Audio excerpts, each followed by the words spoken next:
Kaye Adams was horrified over the memes poking fun at Fiona Bruce after she was accused of minimizing domestic abuse in a discussion about Stanley Johnson on BBC Question Time. Fiona had insisted that she was obligated to legally contextualize the question about Mr. Johnson and that she was not expressing a personal opinion or minimizing abuse. However, that didn't stop the memes from pouring in mocking her, and Kaye raged that the public response was crass. She reposted one meme with the Question Time host's face on it along with the words, "Just for balance, I might add that, serial killer, Fred West was a very reasonably priced builder." Kaye agonized to her 90,800 followers, "This is such a low blow. I have been in Fiona's position when someone says in your ear that you must make an instant legal correction and sometimes the words don't come out right.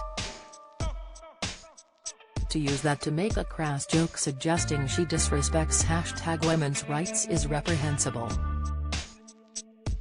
Fiona has also had the public support of Piers Morgan after the episode, who raged that Refuge's treatment of her was shameful.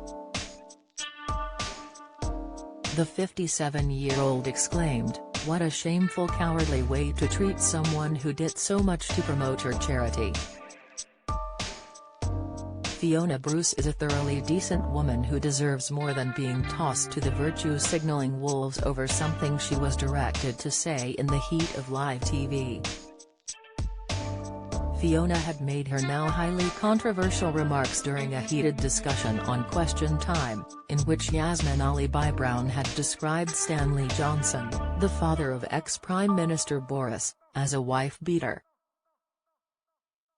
On record, Stanley's ex-wife, the late artist Charlotte Wall, had previously told Boris Johnson's biographer, Tom Bauer, that her former husband had broken her nose and she had ended up in hospital as a result.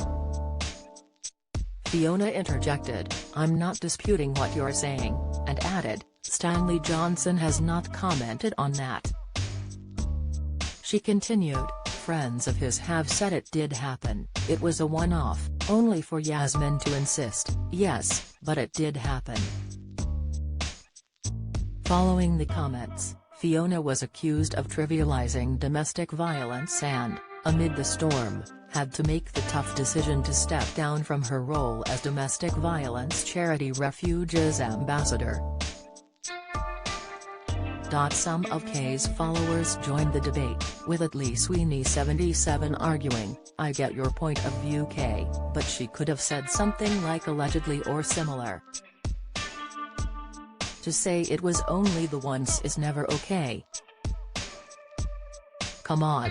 Another Twitter user exclaimed, "Her situation was akin to being both a lung cancer charity spokesperson and tobacco company spokesperson at the same time." Then a third added, "What's reprehensible is anyone in the broadcast media defending a wife-beater. You are in a position to cast a light on domestic abuse, not jump to the defense of someone who broke his wife's nose." Yet ally fathers disagreed, exclaiming, "I watched this episode and what she said was factual rather than saying she endorsed domestic violence. I think she was hung out to dry on this one, which was not fair." At Richard Hingsto1 chimed in, "I really don't accept that she did anything wrong. She was giving context to an allegation that was made. She didn't diminish anything." At Sugen67 agreed, "Does anyone really believe she is pro-domestic violence? Come on, people." Fiona has made a statement saying that her comments had been mischaracterized and that she had received troll attacks in the aftermath of them. Stepping down from the charity after 25 years, she added, "The only people that matter in all this are the survivors, they are my priority. The last thing in the world that I would want is that this issue in any way creates a distraction from Refuge's critical work on their behalf, and therefore I think the right thing to do is to step back from my role."